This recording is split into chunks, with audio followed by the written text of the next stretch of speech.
Le but de la région wallonne est de mobiliser, mais aussi de reconnaître des entreprises manufacturières qui ont rencontré à travers leurs projets ces objectifs de transformation technologique, de transformation numérique de pointe.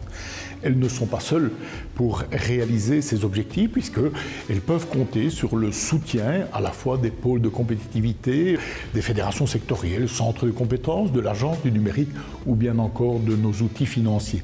Tous ces intervenants, rassemblés en un consortium Industrie du futur, ont pour but à la fois d'abord d'informer, de sensibiliser et d'accompagner nos 2300 entreprises manufacturières de manière à ce qu'elles soient pleinement préparées pour rencontrer ces défis de l'industrie 4.0. On le sait, la compétitivité de nos entreprises passe par ces transformations, par cette numérisation de leurs processus internes, que ce soit d'organisation ou de production. C'est vraiment tout ce travail de soutien que nous voulons pouvoir souligner, mais aussi développer dans le futur.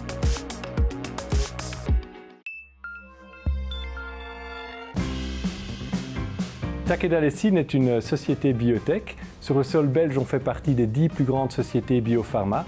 On est environ 1200 collaborateurs ici sur le site. On fait des produits pour des patients atteints de maladies rares et on sauve la vie d'environ 1/4 de million de patients chaque année.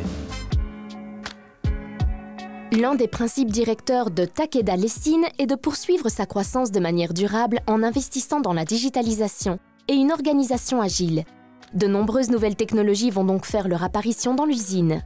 La réalité virtuelle permet de former nos opérateurs des zones aseptiques dans un monde virtuel, mais représentatif de nos lignes de production. Cela a deux avantages.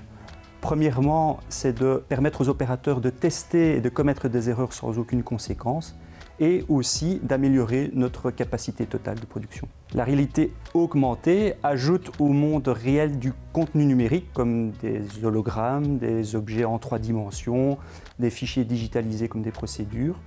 Donc au quotidien, cela aide les opérateurs au suivi en temps réel du bon déroulement des procédures ou encore de permettre d'améliorer l'interaction entre les différents collègues et les différents départements. L'entreprise a élaboré un plan stratégique visant à réduire son empreinte écologique. Il comprend des actions sur le transport durable, l'énergie verte, la biodiversité et la production écologique. On a comme objectif d'être zéro en émissions CO2 pour 2030. Et pour ça, on va investir dans plusieurs technologies. Tout d'abord, on a implémenté 8000 panneaux solaires ici récemment sur le site de Lessine, mais on regarde également à l'implémentation d'éoliennes et de la géothermie. Ça, c'est l'aspect CO2, mais ce qu'on oublie souvent, c'est aussi l'aspect eau, éviter le gaspillage d'eau. Mais ici à Lessine, on a implémenté un système qui va récupérer 90% de nos eaux utilisées, soit l'équivalent de 600 millions de litres d'eau par an. Takeda attache une grande importance au bien-être au travail. Pour cela, les employés sont étroitement impliqués dans les projets d'innovation. C'est pour ça qu'on a créé un board qui est vraiment composé des gens du terrain qui vont nous donner des idées, qu'est-ce qui est important pour eux, pour leur bien-être. Entre autres, ils ont créé un Innovation Space, donc un endroit où ils vont se mettre tous ensemble pour discuter de différents points comme l'écologie, comme la durabilité, comme la digitalisation, le bien-être. Et ça, toutes ces idées qui viennent du terrain, c'est là qu'est l'importance et c'est ça qui va rendre un endroit qui est agréable pour les gens.